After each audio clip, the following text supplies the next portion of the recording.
ولا قوة إلا بالله العلي العظيم. أستغفر الله ربي من كل ذنب وأتوب إليه لا حول ولا قوة إلا بالله العلي العظيم. نحمده ونستعينه ونستغفره ونؤمن به ونتوكل عليه ونصلي على رسوله الكريم الذي أرسله بالحق بشيرا ونذيرا وداعيا إلى الله بإذنه وسراجا منيرا. قال الله تعالى في كلامه المجيد: أعوذ بالله من الشيطان الرجيم. بسم الله الرحمن الرحيم. ألف لام ميم ذلك الكتاب لا ريب فيه هدى للمتقين الذين يؤمنون بالغيب ويقيمون الصلاة ومما رزقناهم ينفقون والذين يؤمنون بما أنزل إليك وما أنزل من قبلك وبالآخرة هم يوقنون أولئك على هدى من ربهم وأولئك هم المفلحون. صدق الله العظيم. محترم সম্মানিত মুসল্লিয়ানে কেরাম, পর্দার অন্তরালে সম্মানিত মা ও বোনেরা, আল্লাহ সুবহানাহু ওয়া তাআলার দরবারে অসংখ্য অগণিত শুকরিয়া যে আল্লাহ রাব্বুল আলামিন আমাদেরকে মাগরিবের নামাজ আদায় করার পরে কোরআনে কারীমের মজলিসে বসার তৌফিক দান করছে। এজন্য আমরা সবাই বলি আলহামদুলিল্লাহ। আল্লাহ রাব্বুল আলামিনের কালাম, কালামুল্লাহ,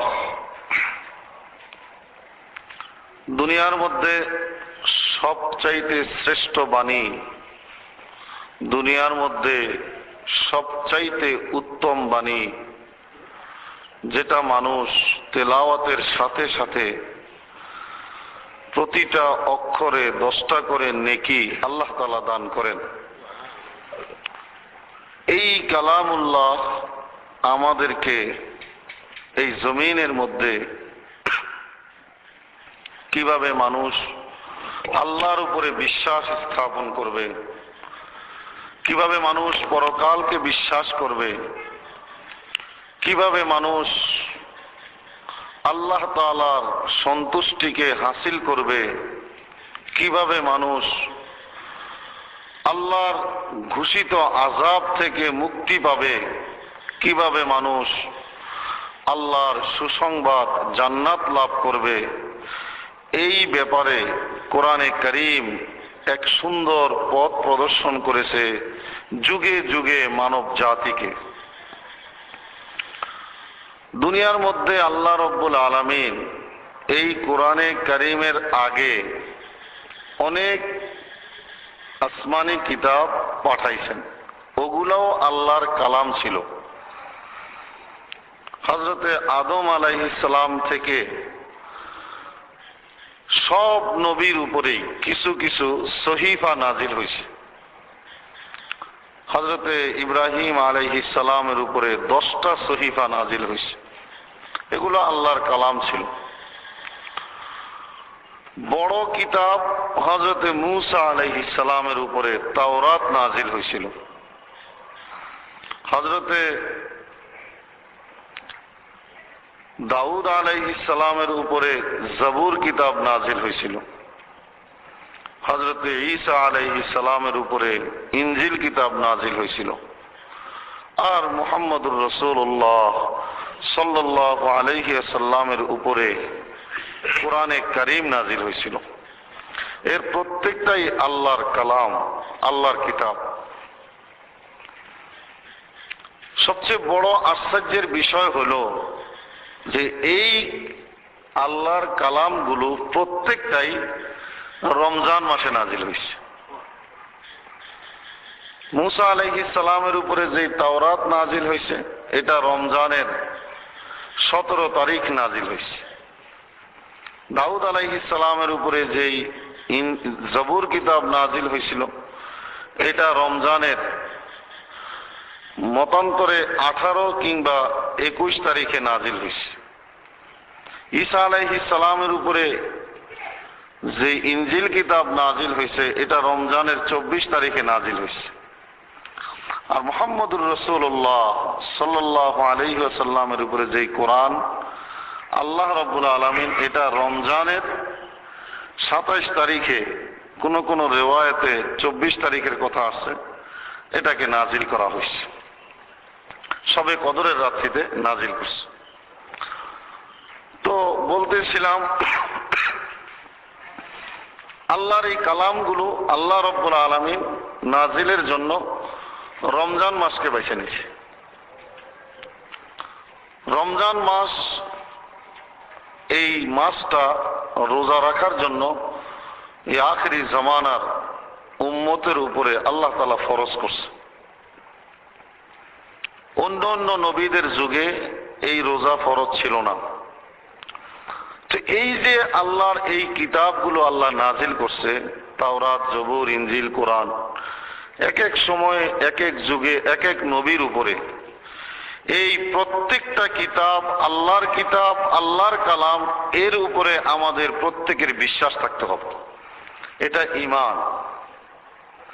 কেউ যদি অবিশ্বাস করে, কেউ যদি সন্দেহ পোষণ করে যে এগুলো আল্লাহর কিতাব না, তাহলে সে মুসলিম থাকতে পারবে না, সে বেঈমান হয়ে যাবে। আল্লাহ রাব্বুল আলামিন হযরতে রাসূল করিম সাল্লাল্লাহু আলাইহি ওয়াসাল্লামের পূর্বে সব নবীদের উপরে যে কিতাবগুলো নাজিল করছেন, সব কিতাব একসাথে নাজিল করছেন, একবারই পুরো কিতাবটা দুনিয়াতে নাজিল করছেন।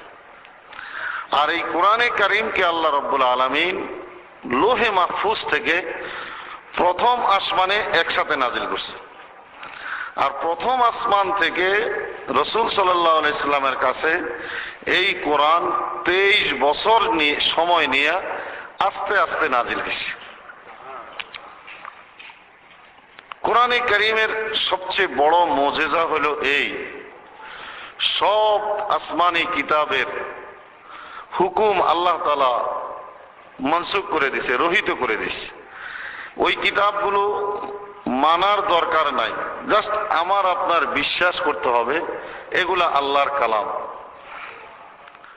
আর আমার আপনার মানতে হবে, চলতে হবে এই কোরআনের উপরে, অন্যগুলোর উপরে চলা যাবে না।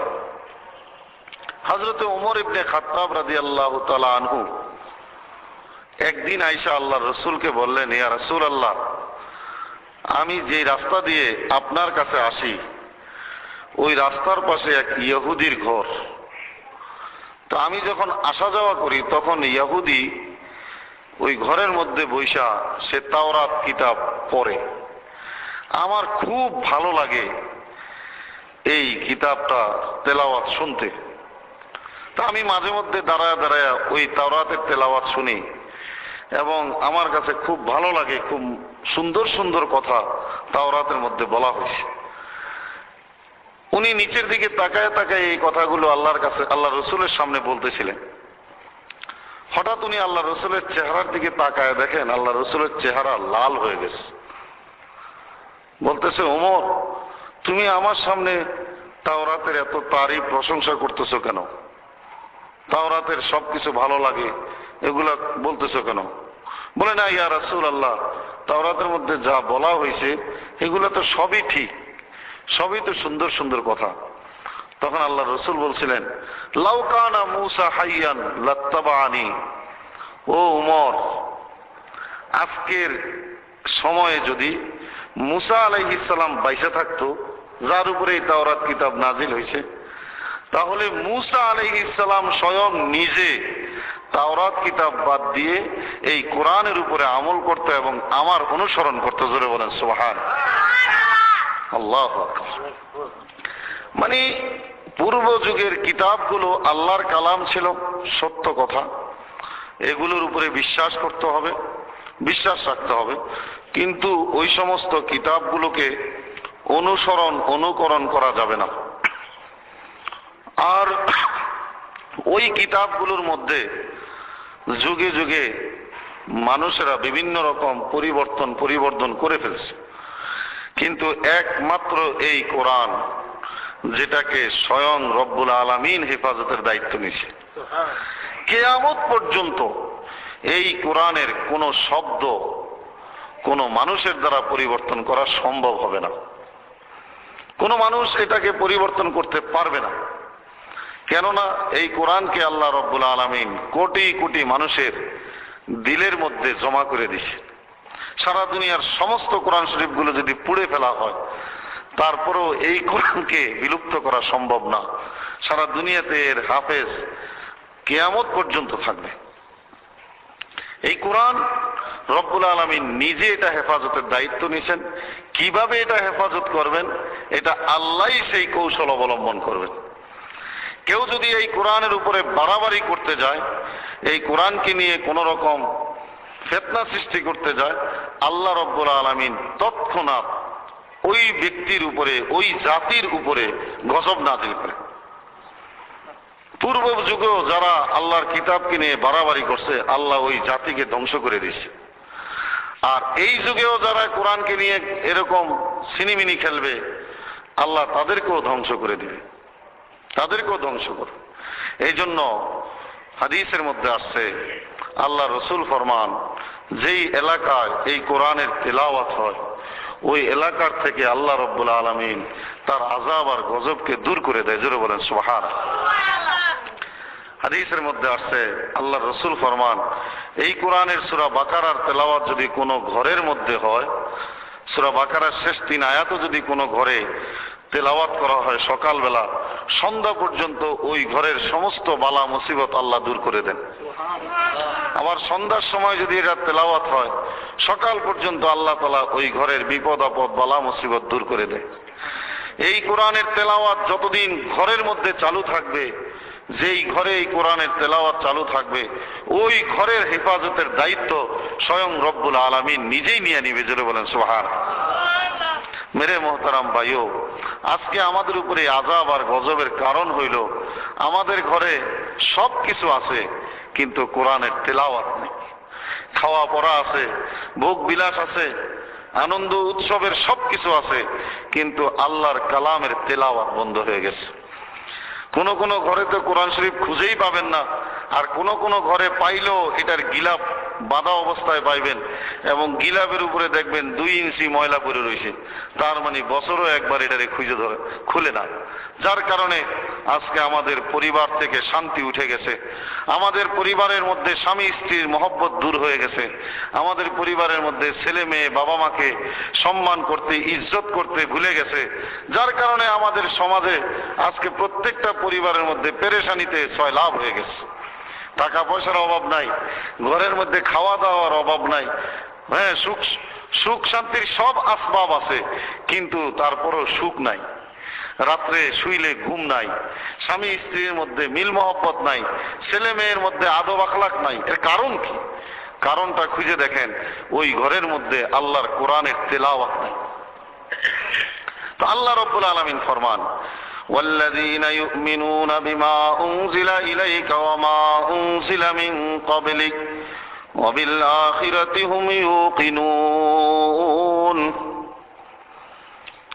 আল্লাহ ফরমান, গত তাফসীরের মধ্যে আমি মুমিনদের 3টা অভ্যাসের কথা বলছি।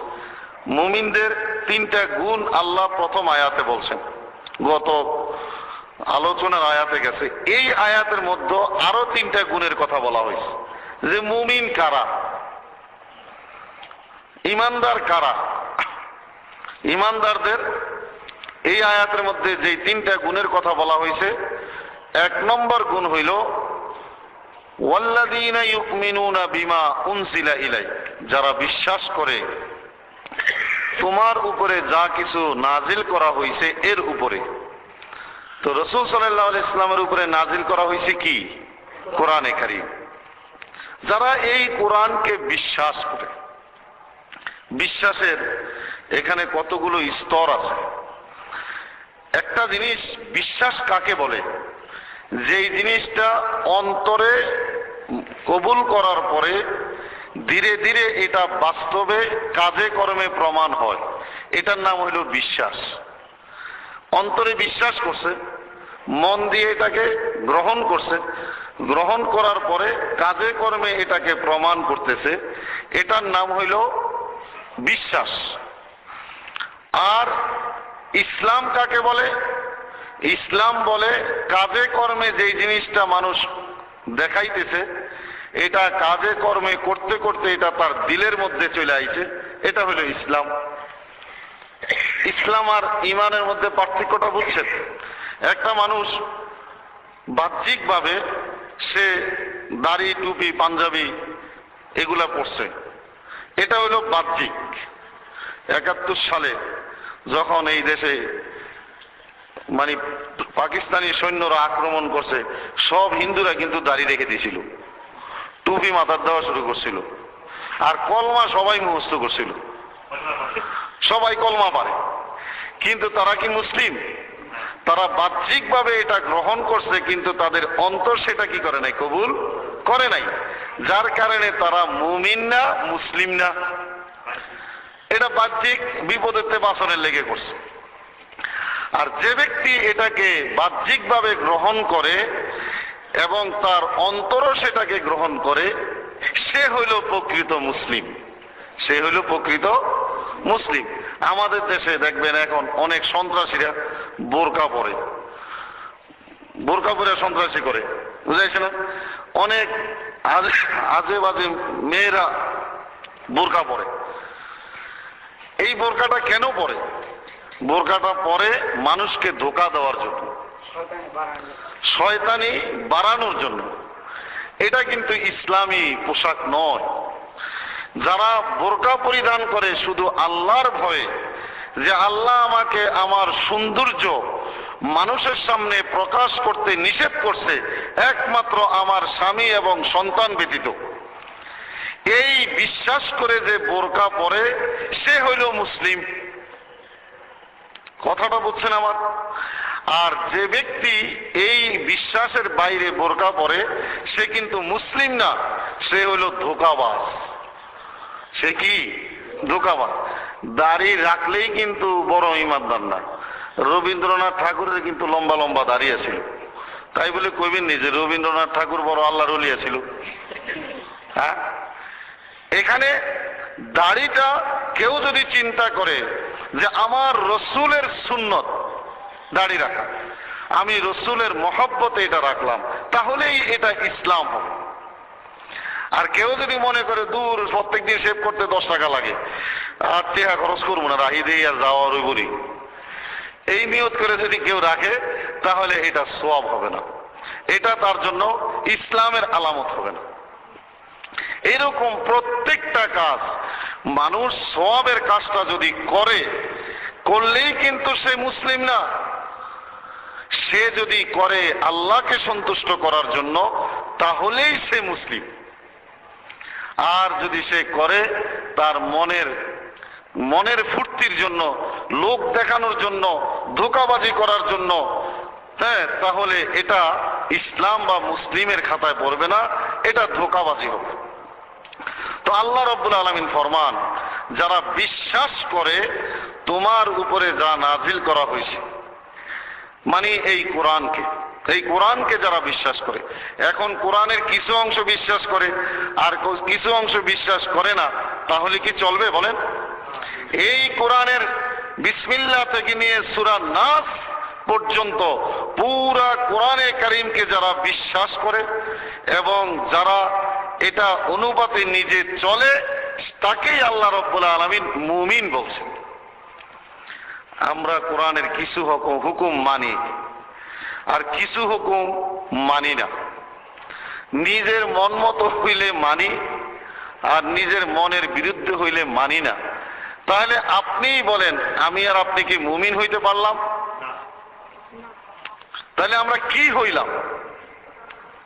যারা মুমিন হইতে পারলো না, যারা আল্লাহর এই কালামকে বিশ্বাস করতে পারলো না, তারা কোনোদিন আল্লাহকে সন্তুষ্ট করতে পারবে না। সে যত বড় দানবীর হোক না কেন, সে যত বড় ভালো মানুষই হোক না কেন, যদি সে পুরা 30 পারা কোরআনকে না মানে তার বাস্তব জীবনে, তাহলে সে কিন্তু মুমিন না। পরিষ্কার কথা। একজনে খুব নামাজ পড়ে কিন্তু মিথ্যা কথাও বলেন সে মুসলিম। একজনে নামাজ পড়ে ঘুষ খায়, সে মুসলিম। একজনে নামাজ পড়ে সুদ খায়, সে মুসলিম। একজনে নামাজ পড়ে মানুষকে কষ্ট দেয়, সে মুসলিম। একজনে নামাজ পড়ে বেপরদায় চলে, সে মুসলিম। একজনে নামাজ পড়ে স্বামীর সঙ্গে ঝগড়া করে, সে মুসলিম। একজনে নামাজ পড়ে স্ত্রীর সঙ্গে দুর্ব্যবহার করে, সে মুসলিম। কোনদিন তারা মুসলিম না। কেন? এই জিনিসগুলো সম্পূর্ণরূপে আল্লাহ তাআলা কোরআনে কারিমে নিষেধ করছে। কেউ যদি এই প্রত্যেকটা জিনিসকে মানে, তাহলে সে প্রকৃতপক্ষে মুমিন হইতে পারবে। এই কোরআনে কারিমের পুরা হুকুমগুলোকে মানতে হবে, সব হুকুমগুলোকে মানতে হবে, প্রত্যেকটা হুকুমকে বিশ্বাস করতে হবে, তাহলে আমি আর আপনি মুসলিম। মেরে ভাইও, দুনিয়ার মধ্যে কোনো মানুষ যদি আল্লাহর কালামকে অবিশ্বাস করে, আল্লাহর কালামের উপরে নিজেরা কোনো মন গড়া সিদ্ধান্ত গ্রহণ করে, আল্লাহ রাব্বুল আলামিন তাদেরকে তাগুত বলেছে, মানে তারা সীমা লঙ্ঘন করেছে, তারা সীমা লঙ্ঘনকারী, তারা শয়তান। তো দেখেন আমরা কতটুক আল্লাহকে মানি, কতটুক কোরআন মানি। আল্লাহ ফরমান, ওয়াল্লাযীনা ইউমিনুনা বিমা উনজিলা ইলাইকা ওয়া মা উনজিলা মিন ক্বাবলিক, তোমার পূর্বে আমি যে সমস্ত কিতাবগুলো নাজিল করছি এগুলাকেও তারা বিশ্বাস করে। এগুলাকেও তারা কি বিশ্বাস করে? পূর্ববর্তী সব কিতাবগুলা যে আল্লাহর কালাম ছিল, এই বিশ্বাস আমার আপনার থাকতে হবে। তবে ওই কিতাবগুলোর হুকুমের উপরে আমল করার কি নাই? প্রয়োজন নাই। এরপরে আল্লাহ তাআলা দেখেন এখানে উনজিলা শব্দ ব্যবহার করছে। আরবিতে দুইটা শব্দ, একটা উনজিলা আর একটা নুজিলা। উনজিলা বলা হয় যে জিনিসটাকে একসাথে নাজিল করা হয়, আর নুজিলা বলা হয় যে জিনিসটাকে আস্তে আস্তে নাজিল করা হয়। যেহেতু কোরআনে কারীমকে আল্লাহ রাব্বুল আলামিন সপ্তম আকাশ থেকে, লোহে মাহফুজ থেকে প্রথম আসমানে একসাথে নাজিল করছে, এই জন্য এখানে উনজিলা শব্দ ব্যবহার করছে। আর যখন কোন হুকুমের ক্ষেত্রে আল্লাহ নুজুলের শব্দ আনছে, সেখানে আল্লাহ নুজিলা আনছে। অনুনাজ্জিলু মিনাল কুরআনি মা হুয়া শিফা, সেখানে নুজিলা আনছে, মানে আল্লাহ এই কোরআনকে মানুষের শিফা হিসাবে, রোগ ব্যাধির শেফা হিসাবে এই কোরআনকে নাজিল করছে। তার মানে কোরআনের মধ্যে অনেক আয়াত আছে মানুষের রোগ ব্যাধিকে দূর করে দেয়। জোরে বলেন সুবহানাল্লাহ। মেরে ভাইও, এই কোরআনের উপরে যদি আমি আর আপনি আমল করি, এই কোরআনকে যদি আমি আর আপনি বিশ্বাস করি, আমি আর আপনিও এই কোরআনের কিছু আয়াতের দ্বারা মানুষের বহু রোগ ব্যাধিকে ভালো করে দিতে পারবো, নিজের অনেক রোগ ব্যাধি থেকে নিজে আমরা বাঁচতে পারবো। সূরা ফাতিহাকে কোরআনে কারীমের সূরাতুশ শিফা বলা হয়েছে, সমস্ত রোগের শিফা বলা হয়েছে সূরা ফাতিহা। আলহামদুলিল্লাহ সূরা।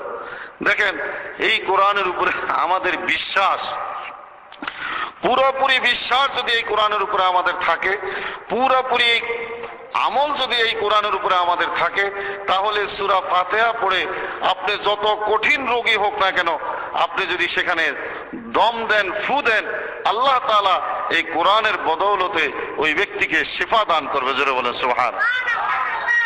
মেরে মোহতারাম ভাইও, আমাদের এই কোরআনের উপরে আমল করতে হবে, বিশ্বাসও করতে হবে। আর আমি যে বিশ্বাস করি এটার প্রমাণ হইল এই কোরআন মোতাবেক আমাকে চলতে হবে। ওয়াবিল আখিরাতি হুম ইউকিনুন, এই কথাটাকে ওই যে ইউমিনুনা বিল গায়বের মধ্যে একবার চলে গেছে, আবার আল্লাহ বলছেন ওয়াবিল আখিরাতি হুম ইউকিনুন, আখিরাতের উপরে যারা নিশ্চিত বিশ্বাস রাখে। পরকালকে বিশ্বাস করা এটা কিন্তু একটা বড় জিনিস। পরকালকে কিন্তু বিশ্বাস করা এটা অনেক বড় জিনিস। এটা আমরা দেখি না, এটা আমরা অনুভব করতে পারি না। এই অদেখা, এই অনুভববিহীন জিনিসটাকে বিশ্বাস করা কিন্তু খুব কঠিন কাজ। আর এই কঠিন জিনিসটা সহজ হবে তখন যখন একটা মানুষ এই কোরআনের উপরে জীবন যাপন করবে। একমাত্র কোরআনই পরকালের বিশ্বাস আমার আপনার দিলের মধ্যে প্রতিষ্ঠিত করতে পারবে, আর কোনো কিছুতে পারবে না, আর কোনো কিছুতে পারবে না। একমাত্র এই কোরআনই আমাকে আপনাকে পরকালের উপরে বিশ্বাসী করে তুলতে পারবে। পরকাল যখন একটা মানুষ মৃত্যুবরণ করে, যেদিন তার শেষ নিঃশ্বাস ত্যাগ হয়, নিঃশ্বাসটা বের হওয়ার সাথে সাথে তার পরকাল শুরু হয়ে যায়। এটা কিন্তু একটা বিস্ময়কর জিনিস, যেটা মানুষ উপলব্ধি করাও খুব মুশকিল। না মরলে কেউ বুঝবে না মৃত্যু কি জিনিস, মৃত্যু কি জিনিস এটা না মরলে কেউ বুঝবে না। আর এই মৃত্যুটা আল্লাহ রাব্বুল আলামিন মুমিনদের কাছে উপঢৌকন হিসাবে নাজিল করছেন। তুহফাতুল মুমিনিনাল মাউত, মৃত্যুটা মুমিনদের জন্য একটা উপঢৌকন, আর মুশরিকদের জন্য, বেঈমানদের জন্য মৃত্যুটা হইল সবচাইতে ভয়ঙ্কর একটা জিনিস। বহু হাদিসের মধ্যে রাসূল সাল্লাল্লাহু আলাইহি সাল্লাম মৃত্যুর সময়ের কিছু উপমা, কিছু বর্ণনা দিয়েছেন। কবরের সম্পর্কে কিছু বর্ণনা দিয়েছেন। আল্লাহ রাসূল বলছেন, তোমরা যদি ভয় না পাইতে, তোমরা যদি ভয়ে পাথর না হইতা, এই আশঙ্কা যদি আমার দিলে না থাকতো, তাহলে কবরের মধ্যে কি হইতেছে আমি তোমাদের জন্য দোয়া করতাম, তোমরাও যেন দেখো। কবরের আযাব যদি তোমরা দেখো তাহলে তোমরা ভয়ে পাথর হয়ে যাইবা, এই ভয়ে আমি তোমাদের জন্য এই দোয়া করি না। কবর খুব কঠিন জায়গা, যেখানে কবর মানুষকে তার আমলের উপরে সে বিচার করবে, আর কিছুর উপরে না। আর আমলগুলো তার গ্রহণযোগ্য তখন হবে যখন সে পরিপূর্ণ ঈমানদার হবে। ঈমান নাই, কোটি কোটি আমল করলেও কোনো লাভ নাই। কোটি কোটি আমল যদি একটা মানুষ করছে কিন্তু তার বিশ্বাস আল্লাহর উপরে নাই, কিংবা তার ঈমান আল্লাহর উপরে মজবুত না, তাহলে তার এই আমলগুলো আল্লাহর কাছে কোনো দাম নাই। আর যদি আল্লাহর উপরে তার তাওয়াক্কুল থাকে, সর্ব কাজে সে যদি আল্লাহর উপরে বিশ্বাস করে, তার প্রত্যেকটা কাজ, তার প্রত্যেকটা ডাক মুখ দিয়ে বের হওয়ার সাথে সাথে আল্লাহর দরবারে পৌঁছে যায়। জোরে বলেন সুবহানাল্লাহ। যারা আল্লাহর উপরে বিশ্বাস করছে তাদের আখিরাত সম্পর্কে আল্লাহ রাসূল হাদিসের মধ্যে বর্ণনা দিয়েছে যে ওই আখিরাতকে বিশ্বাসকারীদেরকে যখন কবরে শোয়ানো হবে, কবরে শোয়ানো হবে আর তাদেরকে জিজ্ঞাসা করা হবে তোমাদের রবকে, তোমাদের দিন কি ছিল, এই ব্যক্তি সম্পর্কে তুমি কি বলো, এই লোককে তুমি চিনো কিনা, মানে মুহাম্মদুর রাসূলুল্লাহ সাল্লাল্লাহু আলাইহি ওয়াসাল্লামের কথা বলা হবে। সে যদি উত্তরগুলো সুন্দর মতো দিতে পারে, তখন হাদিসের মধ্যে আছে আল্লাহ রাসূল ফরমান, ওয়ানাদা মুনাদিম মিনাস সামাই আন সাদাকা আবদি, আসমান থেকে একজন আহ্বানকারী ডাক দিবে যে হে ফেরেশতারা, আমার বান্দা যা বলছে সত্য বলছে। ফাআফরিশু লাহু মিনাল জান্নাহ ওয়া আলবিসুহু মিনাল জান্নাহ ওয়াফতাহু লাহু বাবান ইলাল জান্নাহ, জান্নাত থেকে একটা পোশাক এনে তাকে পরায় দাও, জান্নাত থেকে বিছনা এনে তার কবরে বিছায় দাও, এবং জান্নাতের সঙ্গে তার কবরের দরজাকে মিলায় দাও। জোরে বলেন সুবহানাল্লাহ। কার জন্য এটা? আখিরাতকে যারা বিশ্বাস করবে তাদের জন্য। আর যারা বিশ্বাস করবে না তাদের ব্যাপারে ওই হাদিসের মধ্যে ধমক আসছে, ওয়ানাদা মুনাদাম মিনাস সামাই আন কাযাবা আবদি, আসমান থেকে একজন আহ্বানকারী ডাক দিয়ে বলবে আমার বান্দা মিথ্যা কথা বলেছে। ফাআফরিশুহু মিনান নার, জাহান্নাম থেকে বিছনা এনে তার কবরে বিছাও। ওয়া আলবিসুহু মিনান নার, জাহান্নাম থেকে পোশাক এনে তাকে পরায় দাও। ওয়াফতাহু লাহু বাবান ইলান নার, জাহান্নামের সঙ্গে তার দরজাকে মিলায় দাও। আর জাহান্নামের পোশাক যখন গায়ে পরাই দেব কেমন লাগবো? কোরআনে আল্লাহ এটা বলছে, ফাল্লাযীনা কাফারু কুত্তিআত লাহুম সিয়াবুম মিন নার, দুনিয়ার মধ্যে যারা আল্লাহর হুকুম মানবে না, কিয়ামতের দিন আল্লাহ রাব্বুল আলামিন তাদেরকে আগুনের পোশাক পরায় দিবেন। কুল্লামা নাদিজাত জুলুদুহুম বাদদালনাহু জুলুদান গায়রাহা লিয়াযুকুল আযাব। আগুনের তীব্রতায় তার শরীরের গোশত মাংসগুলো মোমের মতো গলে গলে পড়তে থাকবে, আবার এটা পুনরায় তৈরি হবে, আবার এরকম গলে গলে পড়তে থাকবে। প্রতিদিন 2400 বার তার শরীরের গোশত মাংস এইভাবে গলবে আর এইভাবে পুনরায় তৈরি হইতে থাকবে। কেন? লিয়াযুকুল আযাব, আল্লাহর শাস্তির তীব্রতা তাকে বোঝানোর জন্য। কিসের কারণে? যারা এই পরকালকে বিশ্বাস করবে না।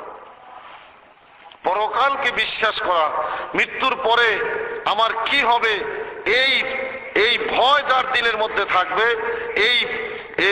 এই আতঙ্ক যার দিলের মধ্যে থাকবে, সে কোনো গুনার কাজ করতে পারবে না, সে কোনো গুনার কাজ করতে পারবে। এই জন্য ভাইও আল্লাহ রাব্বুল আলামিন মুমিনের পরিচয় দিয়েছেন এইভাবে, ওয়াবিল আখিরাতি হুম ইউকিনুন, পরকালের উপরে তারা নিশ্চিত বিশ্বাস রাখে। বিশ্বাসের মধ্যে কোনো কমতি নাই। দেখবেন অনেক সময় অনেকেই ঠাট্টা করে কয়, আরে মরলে পরে যেটা হইবনি, আগে দুনিয়াটা বুঝে লই। পরকালের ব্যাপারে আসলে এই ধরনের স্টেটমেন্ট দেয় অনেক সময়। অনেকেই দেখবেন পরকালকে নিয়ে ঠাট্টা বিদ্রুপ করে, অনেকেই পরকালের কথা আসলে এটাকে এড়ায় যায়, মৃত্যুটার কথা স্মরণ হইলে এটাকে গুরুত্ব দেয় না।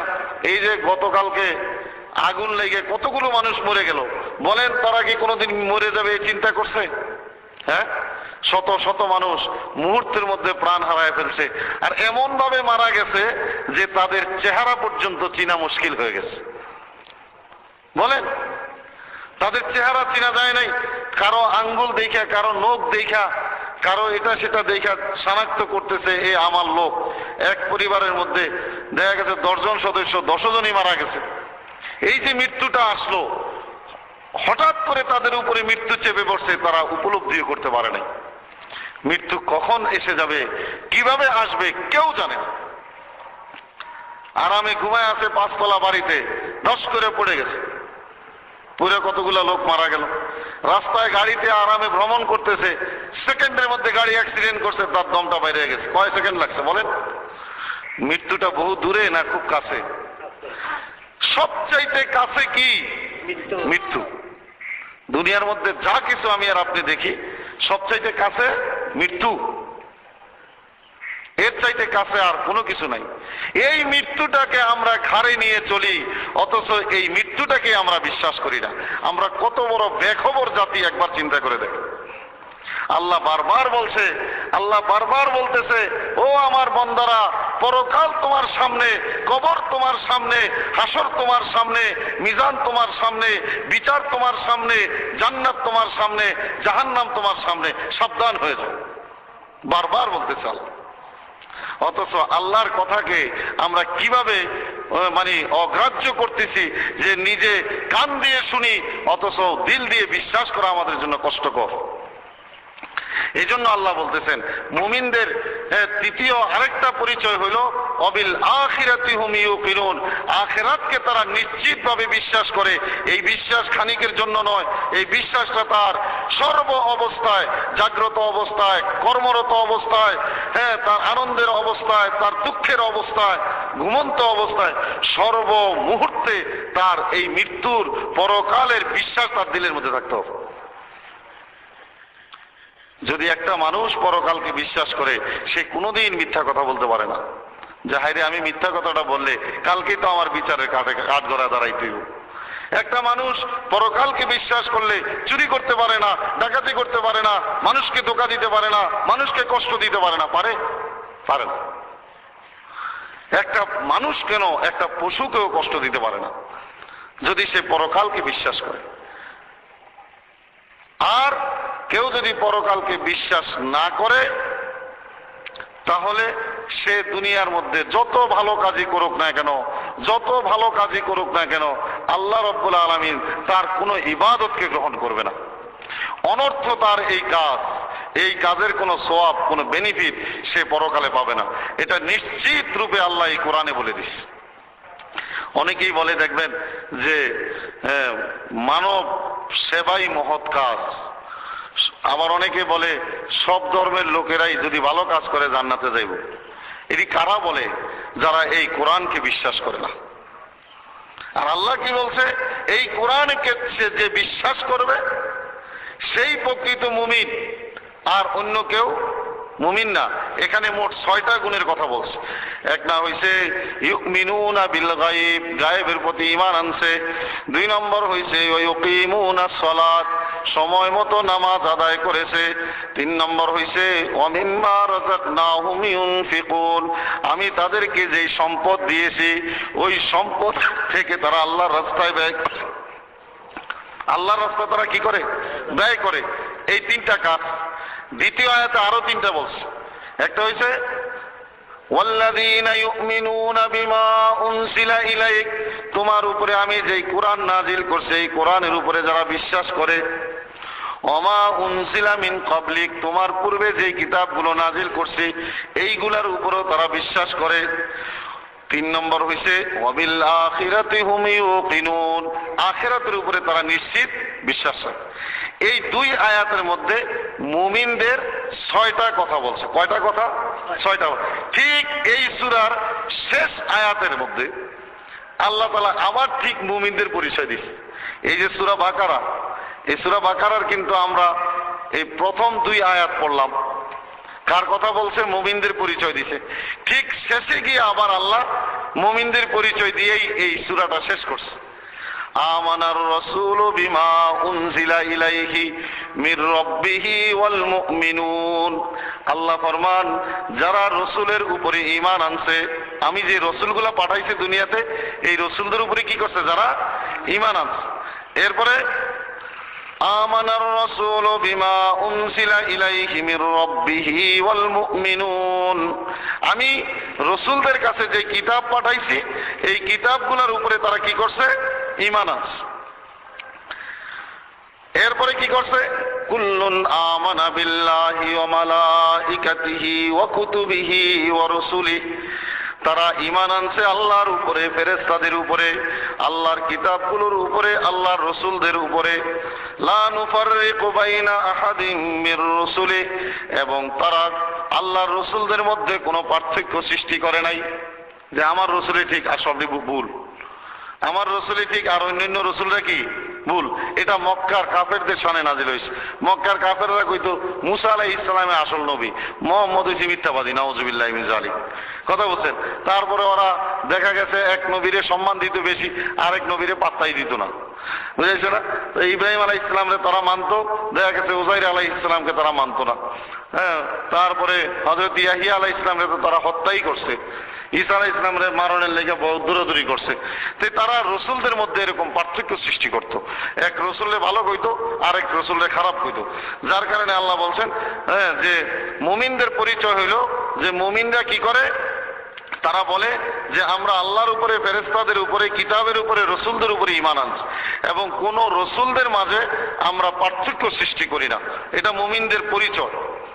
وقالوا سمعنا وأطعنا غفرانك ربنا وإليك المصير, এবং তারা এটাও বলে যে আমরা যা শুনলাম এটা মানার জন্য আমরা প্রস্তুত হয়ে গেলাম। কি শুনলাম? আল্লাহর কালাম শুনলাম, শোনার সাথে সাথে মানার জন্য কি হয়ে গেলাম? প্রস্তুত হয়ে গেলাম। বুঝাইছে না? এরপরে তারা আরো বলে গুফরানাকা রব্বানা, মাফ করে দাও আল্লাহ আমাদেরকে, ওয়া ইলাইকাল মাসির, আমরা তো তোমার কাছেই ফিরে যাব। আল্লাহরে কত অনুনয় বিনয় করে কইতেছে। লা ইউকাল্লিফুল্লাহু নাফসান ইল্লা উসাহা, আল্লাহ ফরমান লা ইউকাল্লিফুল্লাহু নাফসান ইল্লা উসাহা, আল্লাহ সাধ্যের অতিরিক্ত কোনো কিছু মানুষের উপরে চাপায়া দেয় না। অনেকে দেখবেন একটু বিপদে পড়লে কয় আল্লাহ আর মানুষ হয়েছে না, আমার উপরে খালি বালা মুসিবত দিবার লাগছে। কথা বুঝেন নাই? অথচ আল্লাহ কি বলতেছে যে লা ইউকাল্লিফুল্লাহ, আল্লাহ কখনো চাপায়া দেন না নাফসান, কোন মানুষের উপরে, ইল্লা উসাহা, তার সাধ্যের অতিরিক্ত। মানে একটা মানুষ পারবে না এমন কোনো কিছু আল্লাহ তার উপরে চাপায়া দেয় নাই। আল্লাহ তারে বিপদ দেখ, মুসিবত দেখ, কষ্ট দেখ, যাই কিছু আল্লাহ তাকে দিবে তার সাধ্য মতো আল্লাহ দিবে। তার সাধ্যের বাইরে কোনো কিছু আল্লাহ তার উপরে চাপায়া দিবে না। এখন কেউ যদি বলে যে আমার উপরে খালি মুসিবত আইয়ে, আল্লাহ আমারে ভাইছে বালা, তাহলে কি করা হয়? আল্লাহকে গালি দেওয়া হয়। আল্লাহকে কি করা হয়?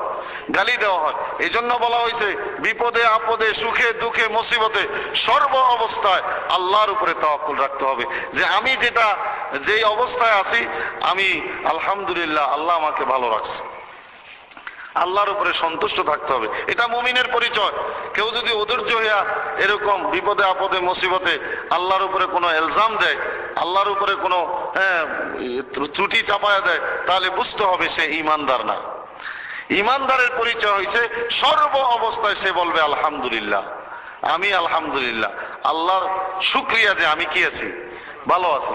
সুখে থাকলেও বলবে, দুঃখে থাকলেও বলবে। কেন? আল্লাহ মানুষের সাধ্যের অতিরিক্ত কোনো কিছু চাপায়া দেন না। হযরতে আইয়ুব আলাইহিস সালাতু ওয়াস সালাম 18 বছর পর্যন্ত উনি অসুস্থ ছিলেন। কত বছর? 18 বছর। কিরকম অসুস্থ ছিলেন? ওনার শরীরে পচন ধরছিল, পচন ধইরা পুরা শরীরের মধ্যে কিরা পড়ে গেছিল। কিরা এরকম বিগ বিগ বিগ বিগ করতো, পুরা শরীর পচা দুর্গন্ধে মানুষ টিকতে না পাইরা শহরের বাইর করে জঙ্গলে পাঠিয়ে দিছিল। তারপরে ওনাকে বলছিল ওনার স্ত্রী যে আল্লাহর কাছে বলেন না, আল্লাহ যেন আপনাকে সুস্থ করে দেয়। তো উনি বলতেছে, হায়রে, আমাকে আল্লাহ এত বছর সুস্থ রাখছে, যতদিন আল্লাহ আমাকে সুস্থ রাখছে ঠিক ততদিন অসুস্থ যদি আল্লাহ আমাকে রাখে, তারপরে গিয়ে আমি বলতে পারবো যে আল্লাহ আমারে এবার কি করো, সুস্থ করে দাও, আমাকে এবার কি করো, সুস্থ করে দাও।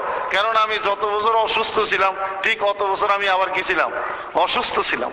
আমি বলতে পারবো না যে আল্লাহ আমাকে সুস্থ করে দাও, আমি বলতে পারবো না।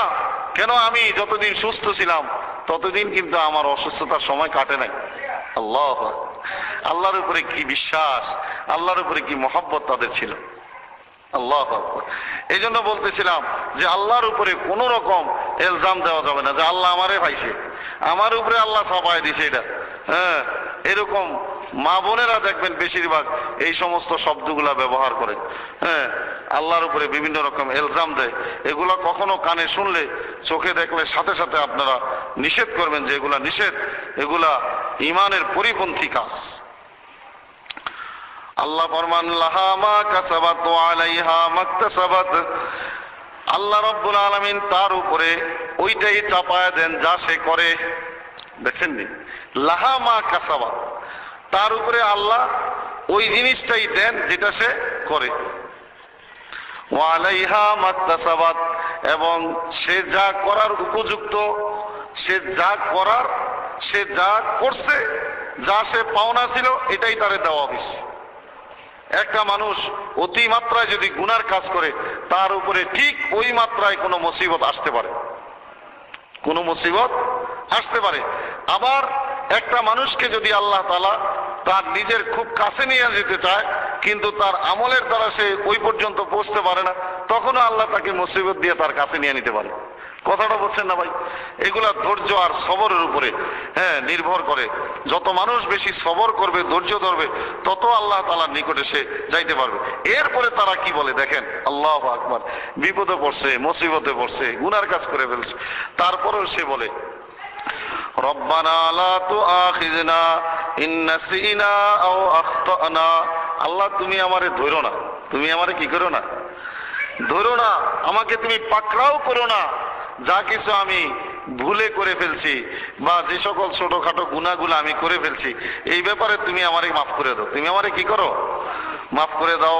রব্বানা ওয়ালা তাহমিল আলাইনা, আল্লাহ তুমি আমার উপরে চাপায়া দিও না ইসরান কামা হামালতাহু আলাল্লাযীনা মিন ক্বাবলিনা, এমন কোন মুসিবত যেটা তুমি পূর্ববর্তীদের উপরে চাপায় দিছিলে। আগের দিনে কওমে আদ আর সামুদওয়ালারা অন্যায় করছে, আল্লাহ এদেরকে পাহাড় চাপা দিয়ে মারছে, পাথরের বৃষ্টি দিয়ে মারছে, বুঝেছে না, একেবারে আসমানের উপরে নিয়ে উল্টায়া জমিন মারছে। তো আল্লাহর কাছে দোয়া করতেছে, আল্লাহ এমন কোন মুসিবত তুমি আমারে দিও না যেরকম আমার পূর্ববর্তীদের উপরে তুমি দিছিলা। আল্লাহ তুমি এমন কিছু আমাকে দিও না। আবার বলতেছে রব্বানা ওয়ালা তুহাম্মিলনা মা লা তাকাতা লানা বি, আল্লাহ আমার উপরে চাপায়া দিও না এমন কিছু যেটার ক্ষমতা আমার নাই, যেটা ধৈর্য ধরার ক্ষমতা আমার নাই, এমন কিছু তুমি আমার উপরে চাপায়া দিও না। ওয়াফু আন্না, আল্লাহ তুমি আমাকে মাফ করে দাও।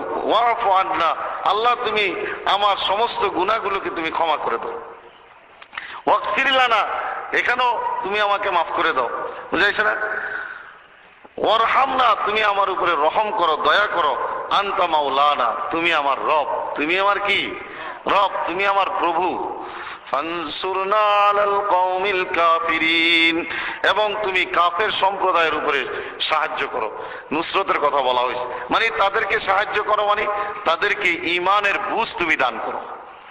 এই যে সূরার শেষ দিয়ে আল্লাহ রাব্বুল আলামিন মুমিনের কিছু পরিচয়, মুমিনদের আখলাকটা কিরকম হবে এটা বলে দিচ্ছে। বুঝছেন একজন মুমিনের কাজ কি, একজন মুমিনের আমল কি হবে, এই পরিচয়টা আল্লাহ এখানে দিচ্ছে। ভাইও, মুমিন হওয়ার জন্য কতগুলো শর্ত আছে। একটা জিনিস বুঝেন, কেউ যদি এই যে আপনার ক্ষতির জিনিসটা না বুঝে তাহলে সে ভালোটার উপরে চলতে পারবে না। ক্ষতিটা আগে জানতে হবে, তাহলেই সে ভালোটার উপরে চলতে পারবে। কোন জিনিসের ক্ষতি হয় আগে এটা জানতে হবে, তাইলে আপনার দ্বারা ভালোটার উপরে চলা কি সহজ হবে। আর যদি আপনি কোন জিনিসে ক্ষতি হয় না জানেন, তাহলে ভালোটার উপরে চলতে চলতে ফট করে দেখবেন যে ক্ষতিটার মধ্যে কি করছেন, আপনি হাত দিয়ে দিচ্ছেন, আপনি শেষ হয়ে যাবেন। কম্পিউটারের মধ্যে কিন্তু একটা ডিলেট বটন থাকে, দেখছেন তো আপনারা হয়তো, কিবোর্ডের মধ্যে একটা ডিলেট বটন আছে, এটা কিন্তু চিনতে হইব। ডিলেট বটনের কাম হইলো মুছে ফেলা, মুছে ফেলা। এখন আপনি সারাদিন লাগায় লেখছেন, ডিলেট বটন চিনেন না, খুট করে যদি ওই বটনের উপরে চাপ লাগে, সব সারাদিনের পরিশ্রম শেষ, এটা মুছে দেব সব। এই জন্য প্রত্যেকটা জিনিসের ক্ষতিকর জিনিসটা জানা আগে জরুরি। ঈমানকে ধ্বংস করে দেয়, ঈমানকে নষ্ট করে দেয় কোন কোন জিনিস, এটা আমার আপনার জানা থাকতে হবে, তাহলেই ঈমানের উপরে থাকা সম্ভব হবে। আপনি জানেন না কিসের দ্বারা ঈমান নষ্ট হয়ে যায়, তাইলে কি আপনি ঈমানের উপরে থাকতে পারবেন বলেন? সম্ভব না। ঈমান নষ্ট হয়ে যায় কিসের দ্বারা? আল্লাহ কোরআনে কারীমের মধ্যে এটা ব্যাখ্যা করে দিচ্ছে কি কি জিনিসের দ্বারা ঈমান চলে যায়। ঈমান চলে যায় মানুষের চারটা জিনিসের দ্বারা। কয়টা জিনিসের দ্বারা? চারটা জিনিসের দ্বারা ঈমান চলে যায়। এই চারটা জিনিস যদি কেউ না চিনে, তাকে কোনোদিন ঈমানের উপরে রাখা সম্ভব হবে না। সে দেখবেন ভালো কাজ করতে করতে ফট করে ওই চারটার যে কোনো একটা কাজ করে বেঈমান হয়ে গেছে। চারটা জিনিস মানুষের ঈমানকে ধ্বংস করে দেয়, এটা আমার আপনার পরিষ্কার জানা থাকতে হবে কোন জিনিসে মানুষের ঈমানকে ধ্বংস করে। এই চারটার কোরআনের ভাষায় এই চারটার ব্যাখ্যা করা হয়েছে এইভাবে যে উলুহিয়তে শিরকের দ্বারা মানুষের ঈমান চলে যায়। উলুহিয়ত কি জিনিস এটা আমার আপনার বুঝতে হবে। মানুষের পাঁচটা জিনিস আছে। কয়টা জিনিস ভাই? পাঁচটা জিনিস। একটা হলো মানুষের দোয়া, একটা কি দোয়া। দ্বিতীয় হলো সেজদা, দ্বিতীয় কি সেজদা। তৃতীয় হলো কসম, কসম করে না কসম। চতুর্থ হইল মান্নত, আর পঞ্চম হইল জবাই। পঞ্চম হইল কি জবাই। এই জিনিসগুলা মানুষ যদি আল্লাহ ব্যতীত অন্য কোনো কারো জন্য কারো নামে করে, তাহলে এটা উলুহিয়তে শিরক হইব, এর দ্বারা ঈমান চলে যাবে। যেরকম আমি আপনাদেরকে বুঝাই, আপনারা ভালো করে কিন্তু জিনিসটা বুঝবেন ভাই, না বুঝলে কিন্তু কাম হইব না। জিনিসটা কি? এক নম্বর হইল দোয়া। দোয়া মানে হইল চাওয়া। মানুষ চাইব কার কাছে? আল্লাহর কাছে। যদি কোনো মানুষ আল্লাহ ব্যতীত কোনো মাখলুকের কাছে চায়, কবরের কাছে চায়, গাছের কাছে চায়, ভূতের কাছে চায়, চন্দ্র সূর্যের কাছে চায়, সমুদ্রের কাছে চায়, তাহলে এটা উলুহিয়তে শিরক হবে। কিসের শিরক হবে? মাজারের মধ্যে গিয়া কইল, বাবা রে আমার তো একটা পোলা নাই, তাড়াতাড়ি একটা ছেলে দাও। কার কাছে কইছে? বাবার কাছে কইছে। দয়াল বাবা কেবলা কাবা, আয়নার কারিগর, আয়না বসাইয়া দে মোর কলবের ভিতর বাবারে। দেখছেন নি কি টান্ডা মারে। হের বলে বাপ, ওই শয়তান বলে বাপ হইস। ওই আমার ওই আমি যে মাদ্রাসায় পড়াই ওই এলাকায় এক পোলায় গিয়া বাবার কাছে মুড়ি দিয়েছে। সেইদিকে তো বাবার অভাব নাই, খাজা বাবা, ডাবা বাবা, এই বাবা, এই বাবা, বহুত বাবা। তো পোলা এসে মারে কইতেছে, মা আমি তো বাবার হাতে এরকম মুড়ি ধুয়ে আইছি। তো মহিলা তো সরল সোজা মানুষ, আস্তাগফিরুল্লাহ আস্তাগফিরুল্লাহ, তুই তোর বাপের, তুই আবার কার কাছে মুড়ি দিস? ওই যে অমুক বাপের কাছে মুড়ি দিয়ে আইছে। তখন মহিলা দৌড়ে গেছে তার জালের কাছে, ইয়ে কইতেছে, আফা আফা আমার ফুতে বলে অমুক বাবার কাছে মুড়ি দিয়ে আইছে, তো আমার ফুতে যে ওর কাছে মুড়ি দিয়েছে আবার বাবাও কয়, তাহলে উনি আমার কি হইব? তো জালে কইতেছে তোর ভাতার হইব।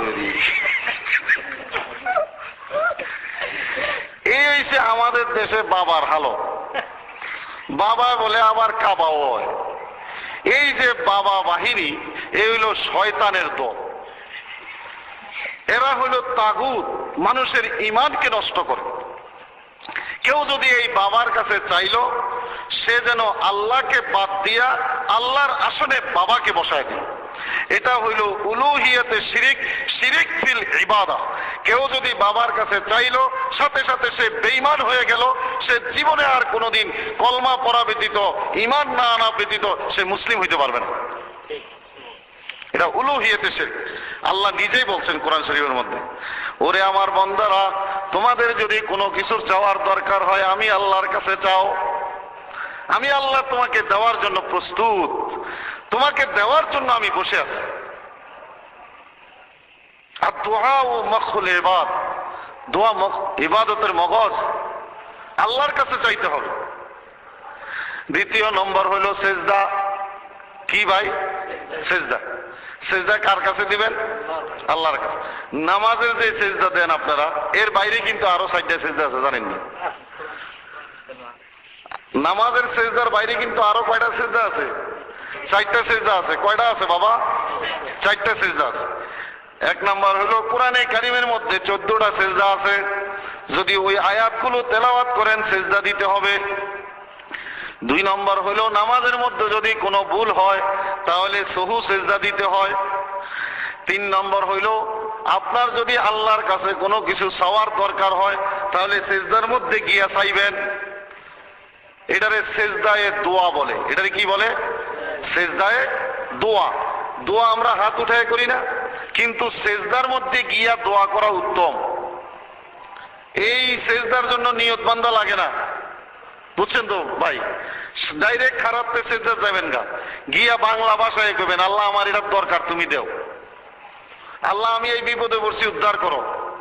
আল্লাহ রসুল যখন বদরের যুদ্ধের ময়দানে গেলেন, দেখলেন একদিকে হাজার হাজার মুশরিকরা অস্ত্র শস্ত্র নিয়ে তৈরি, আরেকদিকে মুসলমানরা সামান্য কয়জন, মাত্র 313 জন। আল্লাহ রসুল দেখছে উপায় নাই, 313 জন এত মানুষের লগে এ তো নাস্তাই হইবে না সকালবেলা। আল্লাহ রসুল কি করলেন? হাত উঠাইছেন। রসুল সাল্লাল্লাহু আলাইহি ওয়াসাল্লাম তৎক্ষণাৎ সিজদা পড়ে গেছে। সিজদার মধ্যে গিয়ে ডাক দিছে, আল্লাহুম্মা ইন শি'তা লাম তু'বাদ। ও আল্লাহ, আমি এই দীর্ঘ 12 বছর পর্যন্ত মেহনত করার পরে মাত্র 313টারে মুসলমান বানাইতে পারছি। বানাই আজকে তোমার এই মুশরিকদের সামনে আমি হাজির করছি। যদি তারা আজকে সবাই মারা যায়, এই জমিনে তুমি আল্লাহর নাম নেওয়ার মতো কেউ থাকবে না। আল্লাহ আমি পেশ করছি, তুমি তাদেরকে সাহায্য করো। জোরে বলেন সুবহানাল্লাহ।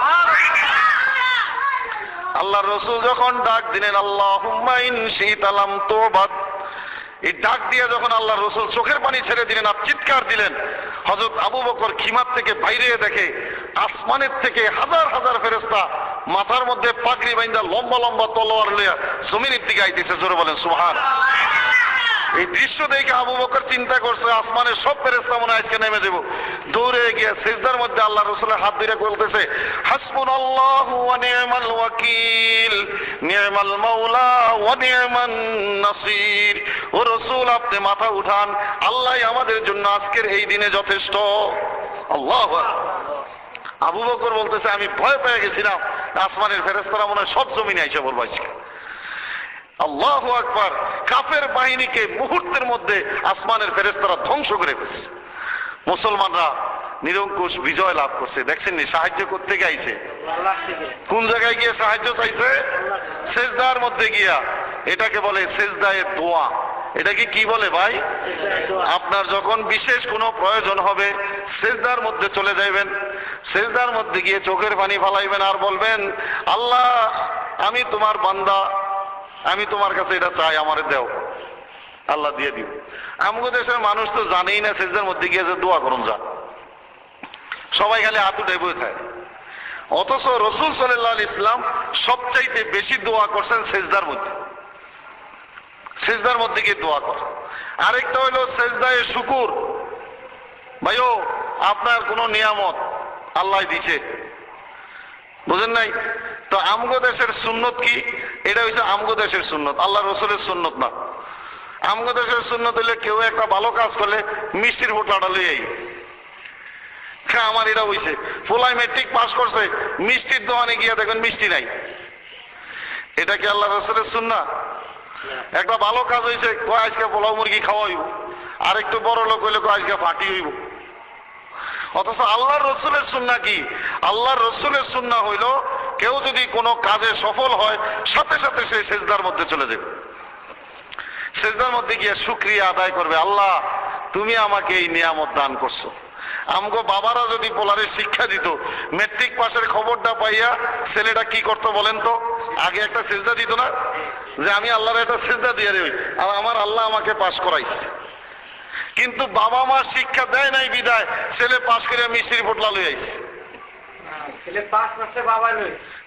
বুঝাইছে না? বাবাই লই আইছে। এই যে সিস্টেম, এটা কিন্তু সিস্টেম না। প্রথম কাজ হইল সেজদা দেওয়া। আরে কি বলবেন, ওই যে পাকিস্তানের প্লেয়াররা আছে না, খেলোয়াড়রা, ওরা দেখবেন ওই যে যদি খেলায় জিতে সব নিয়ে মাঠের মধ্যে উত্তেল করে, দেখছেন নি? দেখেন নাই? ওরা কিন্তু এই সুন্নতটার উপরে আমল করে। আমি এদিক দিয়ে শুকরিয়া আদায় করি। যদিও ওরা খেলাধুলায় জিতছে, কিন্তু ওরা যদি খালি কোন রকম পাস করলো তাহলে দেখবেন সব কটা কি মাঠের মধ্যে কি সেজদা লয়ে ওঠে। এটা হলো সেজদায়ে শুকুর। এটাই কি ভাই? সেজদায়ে শুকুর। এই সেজদায়ে শুকরিয়া যদি কোনো ব্যক্তি দেয়, আল্লাহ রাব্বুল আলামিন এইরকম 10 গুণ নিয়ামত তাকে দুনিয়াতে দিবে। জোরে বলেন সুবহানাল্লাহ। মেট্রিক পাস করে যদি সে একটা সেজদা দেয়, আল্লাহ তাকে আরো 10টা পরীক্ষায় এরকম কামিয়াবি দান করবে। ভাইও জানি না, আমরা মানি না, এই কারণে। এই হইল আপনার এটা সেজদা। এই সেজদা গুলা কাকে দেওয়া যাইব? আল্লাহকে। আর কাউরে দেওয়া যাইব না। আর যদি কাউরে দেওয়া হয় শিরক হবে, সাথে সাথে সে বেঈমান হয়ে যাবে। তারপরে কসম, যদি কোনো ব্যাপারে কসম করে কার নামে করতে হবে? আল্লাহর কসম, আল্লাহর নামে কসম করতে হইব। আর যদি এই কসম কেউ ভাঙ্গে তাহলে তাকে জরিমানা দিতে হবে। কি করতে হইব? জরিমানা দিতে হবে। কথা বলছেন? জরিমানা দিতে হবে। আর যদি কেউ মার কসম খাইলো, বাহের কসম খাইলো, মাথা শুয়ে কসম খাইলো, চেয়ারম্যান সাহেবের কসম খাইলো, খাইনি আমাদের দেশে ভাই। এই কসম কিন্তু মায়ের নামে, বাপের নামে, মাথা শুইয়া, বাচ্চার মাথা শুইয়া, ঘর শুইয়া, চেয়ারম্যানের, উমুকের, পীরের কসম যদি কেউ দেয়, এইটা হইলো কসমে শিরিক হবে। এটাও কিন্তু শিরিকের গুনাহ। দেখবেন অনেক মারা পোলা মাইনে কথা না আসলে আস্তে কাপড়টা খুলে আমার মাথা শুয়ে কো ভাই কয়নি। এই কিন্তু কসমে শিরক। এটা কিন্তু এই শিরিক ফিল ইবাদা, এটা শিরক। এটা যদি কেউ করে সে সাথে সাথে বেঈমান হয়ে যায়, তার সমস্ত আমল নষ্ট হয়ে যায়। আরেকটা হইল মান্নত। মান্নত শুধু আল্লাহর নামে করতে হবে। কার নামে করতে হবে? আল্লাহর নামে মান্নত করতে হইব। আপনারা মান্নত করেন না অনেক সময়, আল্লাহ আমার যদি এই কাজটা হয়, আমি এই জিনিসটা আল্লাহ তোমার রাস্তায় দিমু, এইভাবে মান্নত করতে হইব। কথা বলছেন? আল্লাহ আমার মেয়েটা যদি সুস্থ হয় তাহলে আল্লাহ আমি তোমার নামে একটা বকরি জবাই দিব। আল্লাহ আমার ছেলেটা যদি পরীক্ষায় পাশ করে, আল্লাহ আমি তোমার ঘরে বা তোমার রাস্তায় এরকম 10টা টাকা দিব। এইভাবে মান্নত করতে হইব। কেউ যদি মান্নত করে আমার পোলা পরীক্ষা পাশ করলে বাহের দরবারে 100টা টাকা দিব, বলেন এটা কি হবে? এটা শিরক হবে। এটা শিরক। আল্লাহ ব্যতীত অন্য কারো নামে মান্নত করা এটা শিরক। এটা শিরক ফিল ইবাদা, উলুহিয়াতে শিরক। ভাই বুঝছেন আপনারা শিরিক কি জিনিস? এরপরে জবাই, জবাই যে আপনারা করেন, এই যে মুরগির থেকে নিয়ে যত প্রাণী জবাই করেন, এই জবাই করার সময় কি বলতে হবে? বিসমিল্লাহি আল্লাহু আকবার। এই আল্লাহু আকবার বলা ব্যতীত কেউ যদি কোনো কিছু জবাই করে, তাহলে ওই জিনিসের গোশত খাওয়া হারাম হয়ে যায়। ওই গোশতটা খাওয়া আর শুয়োরের গোশত খাওয়ার মধ্যে কোনো পার্থক্য নাই। কথা বুঝছেন নি? আল্লাহর নাম ব্যতীত, বিসমিল্লাহি আল্লাহু আকবার বলা ব্যতীত কেউ যদি কোনো কিছু জবাই করে, মুরগি, হাঁস, ছাগল, গরু, ভেড়া, বকরি, বুঝাইছে না? তাহলে ওই জিনিসের গোশত খাওয়া হারাম হয়ে যায়। আমাদের দেশে মানুষ জিগায় কি এটা গরুর গোশত না কুত্তার গোশত রে? এই কথাটা কিন্তু ঠিকই জিগায়, কিন্তু বলে নাই যে গরুটা কি আল্লাহর নাম লয়ে জবাই করছে না তোকে বাপের নাম লয়ে জবাই করছে, এটা কিন্তু কেউ জিগায় না। কথা বলছেন? আরে আল্লাহর নাম নিয়ে জবাই না করলে ওই জিনিসের গোশত খাওয়া হারাম।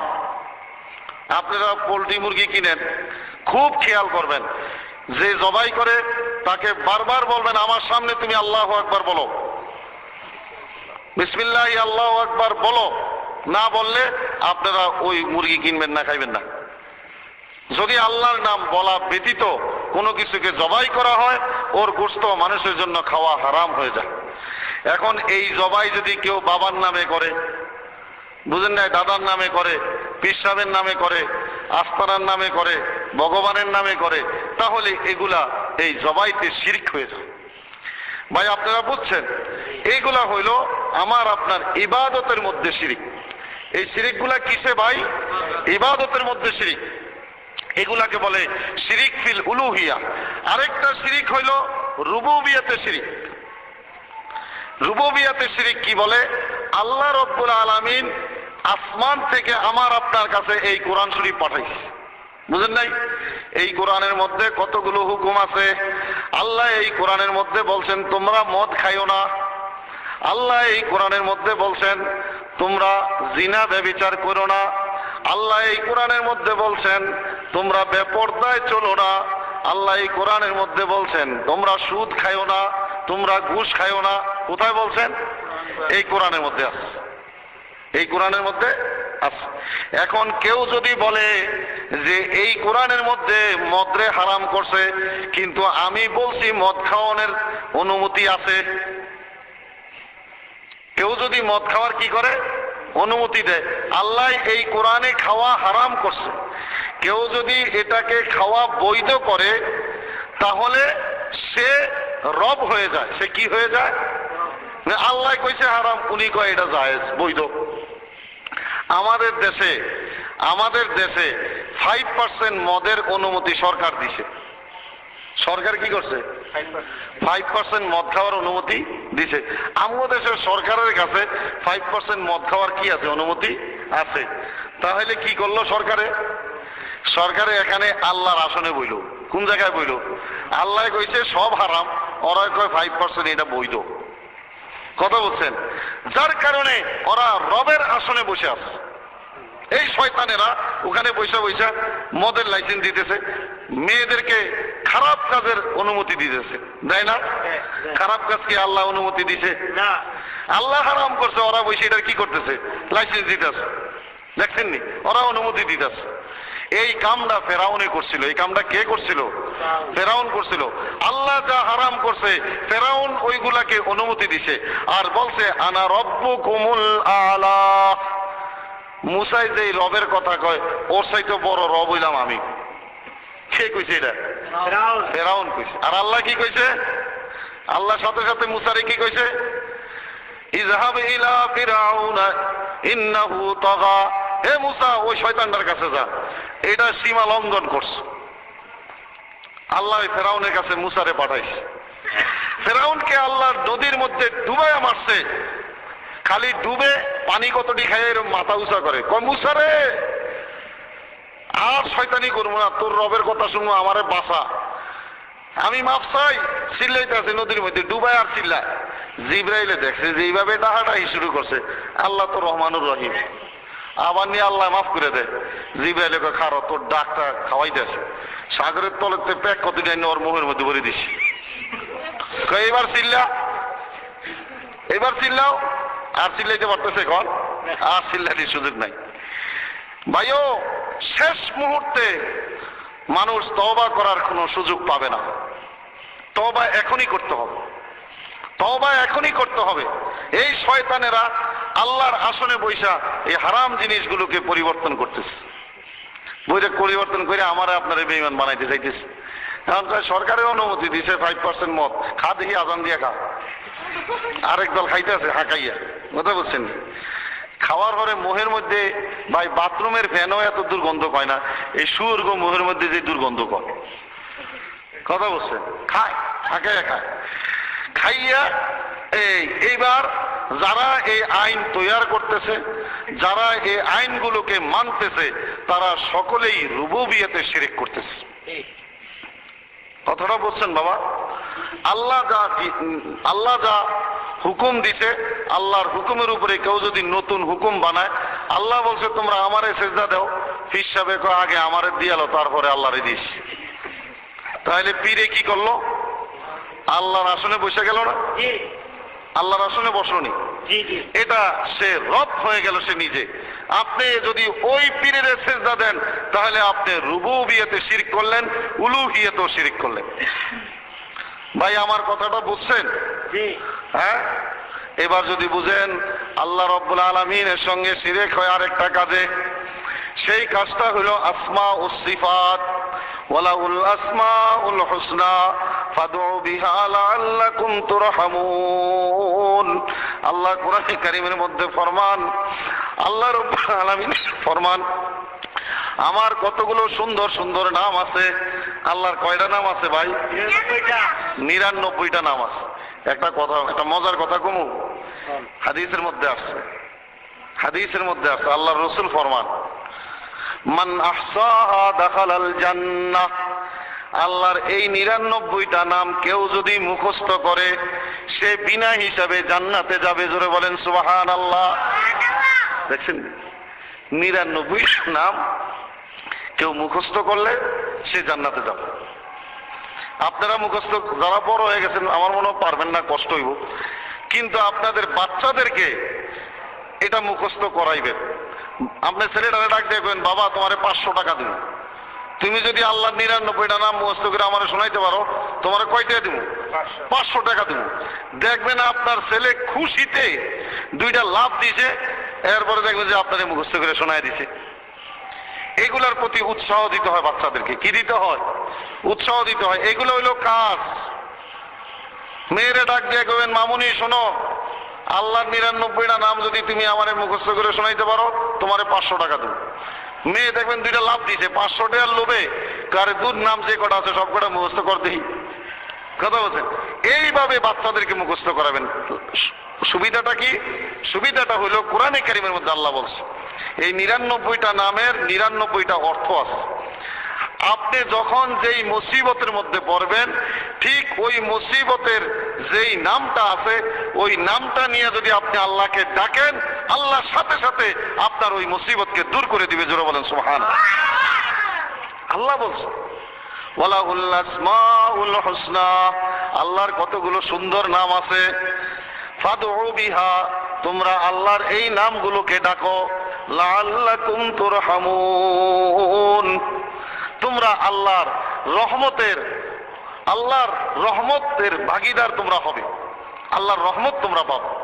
এই জন্য ভাইও এই আসমা ও সিফাত, আল্লাহর যে নামগুলো আছে এই নামগুলোর মালিক একমাত্র আল্লাহ। এই নামগুলো যদি আমি আর আপনি আল্লাহর কোনো মাখলুকের শানে ব্যবহার করি তাহলে এটা আসমা ও সিফাতে শিরক হবে। তবে এই জিনিসটা আমাদের দেশে খুব কম আছে, 2-1 জায়গায়। এগুলার দ্বারা মানুষ বেশি একটা বেঈমান হয় না। বেঈমান হয়ে যায় মানুষ এই উলুহিয়া আর রুবুবিয়ার শিরকের দ্বারা। আপনারা তো মোটামুটি বুঝছেন কি কি জিনিসের দ্বারা ঈমান নষ্ট হয়ে যায়। এই জিনিসগুলো আরো বেশি বেশি আপনাদের জানতে হবে, আরো বেশি বেশি জানতে হবে। জানার পরে আপনার ঈমান ঠিক হবে, এর আগে কিন্তু ঠিক হবে না। এর আগে ঠিক হবে না। এগুলা ভালো করে জানতে হবে। জানার পরে আপনাকে আল্লাহর উপরে ঈমান আনতে হবে। এরপরেই দেখবেন এই ঈমান আর কোনো শয়তান আপনার ছিনায় নিতে পারবে না। একজন মুমিন যখন আল্লাহকে ডাক দিবে, আল্লাহর মধ্যে আর ওই মুমিন বান্দার মধ্যে কোনো পর্দা থাকবে না। এই ঈমানটা গ্রহণ করার পরে আল্লাহকে ডাক দিয়ে দেখেন কত মজা, কত স্বাদ আল্লাহর নামের মধ্যে। তো আল্লাহ রাব্বুল আলামিন কোরআনে কারীমের এই জায়গার মধ্যে আয়েশা বলতেছে যে যারা এই গুণগুলো অবলম্বন করবে, উলাইকা আলা হুদাম মির রাব্বিহিম, এরা সবাই আল্লাহর তারা হেদায়েতের উপরে আছে। তাদের রবের যেই প্রদর্শিত পথ, এই পথের উপরে তারা কায়েম আছে। ওয়া উলাইকা হুমুল মুফলিহুন, আর এরাই হবে সফল কাম। দেখছেন নি কারা সফল কাম? যারা এই জিনিসগুলো অবলম্বন করতে পারবে তারাই সফল কাম। আল্লাহর কসম করে বলি ভাই, এর বাইরে যারা আছে তারা সকলেই বিপদগ্রস্ত, তারা সকলেই বিপদগ্রস্ত। যারা এইগুলার মধ্যে আছে, এই 6টা জিনিসের উপরে বিশ্বাস রাখে এবং এইভাবে তারা নিজেদের ঈমানকে রক্ষা করে, আল্লাহ তাদেরকে হিদায়াতের ঘোষণা দিছে এবং তাদের সফলতার ঘোষণা দিছে, তারা সকলেই সফল কাম। এর বাইরে যারা আছে সকলেই বিপদগ্রস্ত। অতএব আল্লাহ রাব্বুল আলামিন আমাদের সবাইকে এই ঈমান বুঝার, এই ঈমানের উপরে চলার তৌফিক দান করুক। সবাই বলেন আমিন। আপনারা যা বুঝলেন শুনলেন, আশা করি আপনারা নিজেদের পরিবারে, নিজেদের বন্ধু বান্ধবদের সঙ্গে এই বিষয়গুলোকে নিয়ে আলোচনা করবেন। তাহলে আল্লাহ তাআলা আমার আপনার অন্তরে এবং বাহিরে এগুলা দান করবেন। আল্লাহ তাআলা আমাদের সবাইকে কবুল করুক। সবাই বলেন আমিন। সুবহানাকাল্লাহুম্মা ওয়া বিহামদিকা আশহাদু আল্লা ইলাহা ইল্লা আনতা আস্তাগফিরুকা ওয়া আতুবু ইলাইক।